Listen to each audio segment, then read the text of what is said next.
এমন একটা সময় আসবে পালানোর জন্য ইঁদুরের গর্ত পর্যন্ত খুঁজে পাবা না। যদি একবার এই 12 কোটি মানুষ মৌলবাদী খেপে যায়, গাছের গোড়া ধরে এমন নাড়া দেবে, মামুর বাড়ি দিল্লিতে গিয়ে বলবা কিয়ামতের আগে আর চান্স পাবা না। আমরা তাই দেখলাম যে পৃথিবীর কোন দেশ তাকে জায়গা দিল না, জায়গা দিল ওই মামুরাই।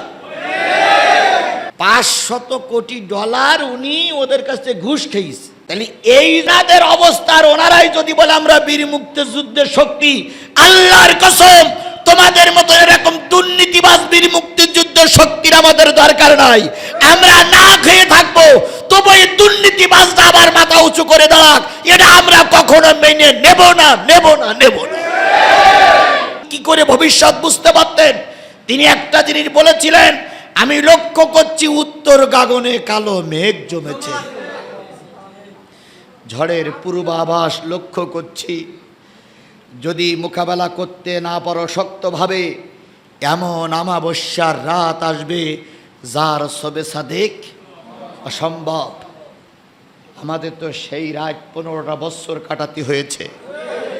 আমরা হাজারো চেষ্টা করে ওই রাতের সবে সাদেক দেখতে পাইনি। তাহলে তার কথাটা হাড়ে হাড়ে কাজে লেগেছে। তিনি একবার এক বক্তৃতায় বলেছিলেন, হে জালেমেরা জুলুম বন্ধ করো, হে দিন বিরোধীরা দিন বিরোধিতা বন্ধ করো, হে কোরআনের শত্রুরা শত্রুতা বন্ধ করো।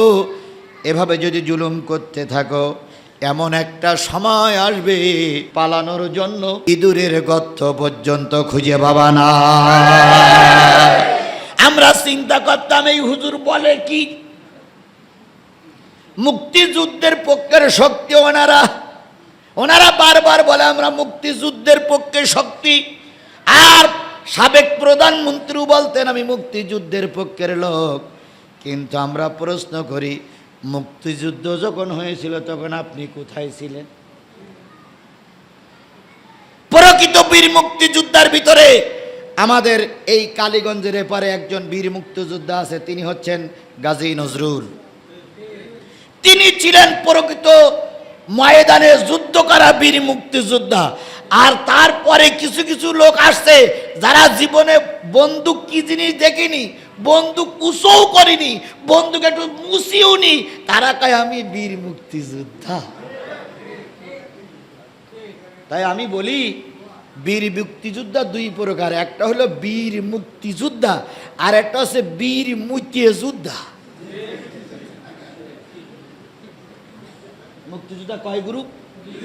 একটা হচ্ছে বীর মুক্তি আর একটা হচ্ছে বীর মুক্তিযোদ্ধা। এই বীর মুক্তিযোদ্ধার সংখ্যা বেশি না কম? জোরে বলেন, বীর মুক্তিযোদ্ধার সংখ্যা বেশি না কম? প্রকৃত যারা বীর মুক্তিযোদ্ধা তারা কখনো এই অবস্থা চাননি। কথা বলে ঠিক না ঠিক? তারা নিজেই আফসোস করেছে, আমরা দেশ স্বাধীন করেছিলাম ওই পুলিশের হেড কমান্ডার মেরে খাবার জন্য নয়। আপনি আশ্চর্য হবেন, বাংলাদেশের প্রধানমন্ত্রী যিনি তিনি ওই যে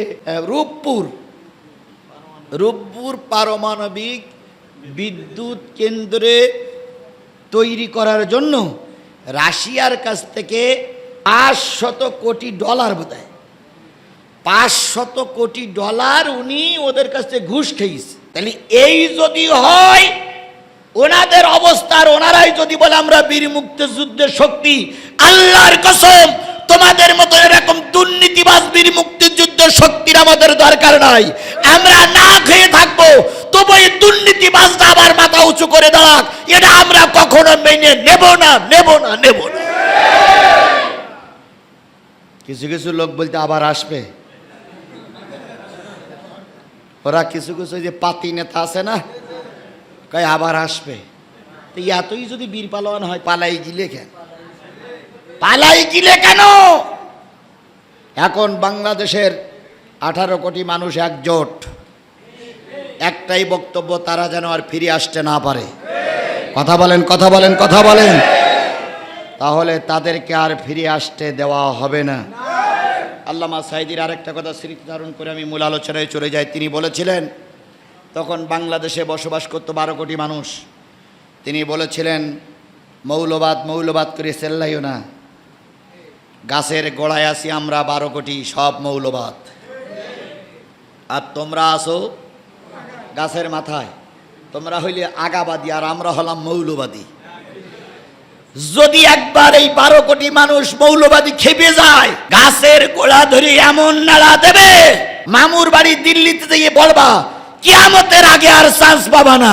আমরা তাই দেখলাম যে পৃথিবীর কোন দেশ তাকে জায়গা দিল না, জায়গা দিল ওই মামুরাই। এই কথাগুলো, আল্লাহু আকবার, এই কথাগুলো তিনি কি করে জানতেন? এরে বলে আধ্যাত্মিক নেতা। কথা বলেন ঠিক না বেঠিক? আর আমার দেশের আধ্যাত্মিক নেতা হয় সেই লোক যে লোক পেশাব করিয়ে পানি নেয় না, জীবনে ঠিক মতন গোসল করে না, তারপরে এক ওয়াক্ত নামাজও পড়ে না, দাড়ি কাটে না, গোপ কাটে না, চুল কাটে না, বগলে চুলও কাটে না, কতদিন জানি গোসল করে না। পাশে গেলি মনে হয় গন্ধ ছাগলের পাশে এসে দাঁড়াইছি। ওনারাই হয় এখন আধ্যাত্মিক নেতা, ওনারাই হয় পীরে কামেল। আর পীরে কামেল তোমরা খুঁজে পাও না যে ব্যক্তি ভবিষ্যৎবাণী যে গোড়াগুলো করেছিল সবগুলো হাড়ে হাড়ে কাজে লেগেছে।